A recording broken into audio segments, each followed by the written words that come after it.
करे हिर्स माका एॾो छो हणी पंहिंजूं निंडरूं फिटायूं अथई इहे साम न हलंदई जिन लाइ तूं वॾा वॾा महल अॾे वेंदे बिस्मिल्लाहिर रहमान रहीम मज़लूमन जो सॼो अज़हर गोपांग दोस्तो जीअं त अॼु आउं वगणे रोड जे भरिसां हिन मिस्किन चाचे सां गॾु आहियां दोस्तो किन खे लॻंदो हूंदो त हीउ चरियो आहे या हीउ को नशा या न इहो न आहे दोस्तो हीउ तमामु हिकिड़ो मिस्किन हिकिड़ो ग़रीब आहे जेके हिन मिस्किन जा ॿ पुट आहे जेके फोती विया आहिनि ऐं हिकिड़ी ॿ हिनखे न्याणियूं आहिनि हिकिड़ो पुटु आहे हे तमामु हिकिड़ो बेवस हिकिड़ो लाचार हिकिड़ो मजबूर आहे हिते ॾींहं तते जो अॼु त अलहमदिल्ला ॾींहुं सुठो थियो आहे हिते पर हूअं ॾींहं तते जो सदाईं हिते ई वीचारो मिस्किन हिते उस में वेही करे पेर कोन्हे को बाबा टंग हिन मिस्किन खे पेर बि कोन्हे कोई टंग बि कोन्हे का तमामु हिकिड़ो ग़रीब हिकिड़ो मिस्किन आहे जेतिरो चइजे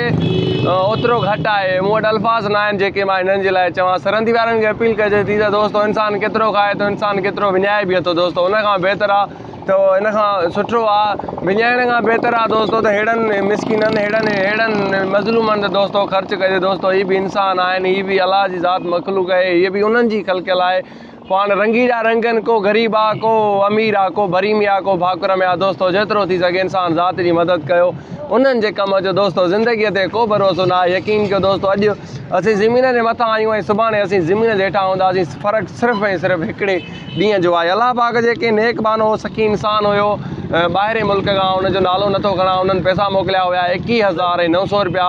उनजी रहियल उनजी अमानत मां अॼु 3,000 रुपया ई आहिनि जेका मां हीअ चाचे खे ॾींदुमि चाचा ई वठिजो बाबा बिस्मिल्लाह 1 ऐं हीअ 2 ऐं हीअ 3 हीअ चाचो तमामु हिकिड़ो ग़रीब हिकिड़ो मिस्किन आहे दोस्तो अञा बि जेको बि थी सघे सरहंदी वारनि खे अपील कजे थी त हिन मिस्किन जी वधि में वधि मदद कंदा ऐं हीअ जंहिंजी अमानत मां जंहिं चाचे खे मां 3,000 रुपया आहिनि अलाह पाक उन्हनि जे फैमिली खे ख़ैरु फरमाईंदो अलाह पाक उन्हनि खे कॾहिं ॾुखियो ॾींहुं न ॾेखारींदो दोस्तो जेतिरो थी सघे इंसान ज़ात जी मदद कयो ऐं उन्हनि जे कमु अचो